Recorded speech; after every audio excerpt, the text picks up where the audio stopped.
A Sleep Audiobooks exclusive. Grimm's Fairy Tales by Jacob Grimm and Wilhelm Grimm. Read by E. Campbell for the Sleep Audiobooks YouTube channel and sleepaudiobooks.com. The Wolf and the Seven Little Kids. There was once upon a time an old goat who had 7 little kids, and loved them with all the love of a mother for her children. One day she wanted to go into the forest and fetch some food. So she called all 7 to her and said, "Dear children, I have to go into the forest. Be on your guard against the wolf. If he comes in, he will devour you all, skin, hair, and everything. The wretch often disguises himself, but you will know him at once by his rough voice and his black feet." The kids said, "Dear mother, we will take good care of ourselves. You may go away without any anxiety." Then the old one bleated and went on her way with an easy mind. It was not long before someone knocked at the house door and called, "Open the door, dear children. Your mother is here and has brought something back with her for each of you." But the little kids knew that it was the wolf by the rough voice.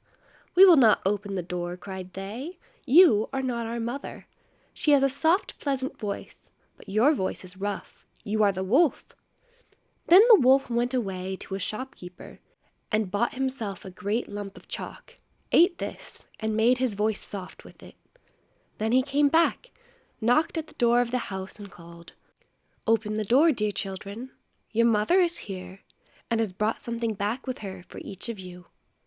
But the wolf had laid his black paws against the window, and the children saw them and cried, "We will not open the door. Our mother has not black feet like you.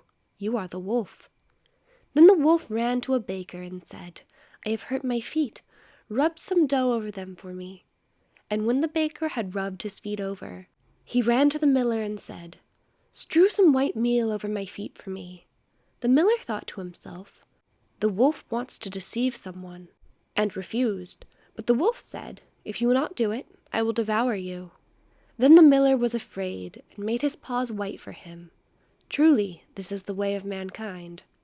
So now the wretch went for the 3rd time to the house door, knocked at it and said, "Open the door for me, children. Your dear little mother has come home, and has brought every one of you something back from the forest with her." The little kids cried, "First, show us your paws, that we may know if you are our dear little mother." Then he put his paws in through the window, and when the kids saw that they were white, they believed that all he said was true and opened the door. But who should come in but the wolf? They were terrified and wanted to hide themselves. One sprang under the table, the second into the bed, the third into the stove, the fourth into the kitchen, the fifth into the cupboard, the 6th under the washing bowl, and the 7th into the clock case. But the wolf found them all, and used no great ceremony. One after the other he swallowed them down his throat. The youngest, who was in the clock case, was the only one he did not find. When the wolf had satisfied his appetite, he took himself off, laid himself down under a tree in the green meadow outside, and began to sleep. Soon afterwards, the old goat came home again from the forest. Ah! What a sight she saw there! The house door stood wide open. The table, chairs, and benches were thrown down. The washing bowl lay broken to pieces, and the quilts and pillows were pulled off the bed. She sought her children, but they were nowhere to be found. She called them one after another by name, but no one answered. At last, when she came to the youngest, a soft voice cried, "Dear mother, I am in the clock case." She took the kid out, and it told her that the wolf had come and had eaten all the others. Then you may imagine how she wept over her poor children. At length in her grief she went out, and the youngest kid ran with her.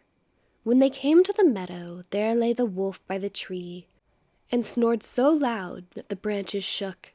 She looked at him on every side, and saw that something was moving and struggling in his gorged belly. "Ah, heavens," she said, "is it possible that my poor children, whom he has swallowed down for his supper, can be still alive?" Then the kid had to run home and fetch scissors, and a needle and thread. And the goat cut open the monster's stomach, and hardly had she made one cut, then one little kid thrust its head out, and when she had cut farther, all 6 sprang out one after another, and were all still alive, and had suffered no injury whatever. For in his greediness the monster had swallowed them down whole. What rejoicing there was! They embraced their dear mother, and jumped like a tailor at his wedding. The mother, however, said, "Now go and look for some big stones, and we will fill the wicked beast's stomach with them while he is still asleep." Then the 7 kids dragged the stones thither with all speed, and put as many of them into his stomach as they could get in. And the mother sewed him up again in the greatest haste, so that he was not aware of anything, and never once stirred. When the wolf at length had had his fill of sleep, he got on his legs, and as the stones in his stomach made him very thirsty, he wanted to go to a well to drink. But when he began to walk and move about, the stones in his stomach knocked against each other and rattled. Then cried he, "What rumbles and tumbles against my poor bones? I thought 'twas 6 kids, but it feels like big stones."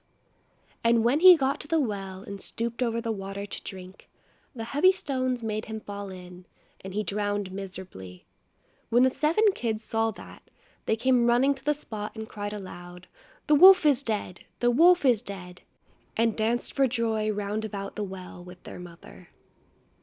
End of The Wolf and the 7 Little Kids.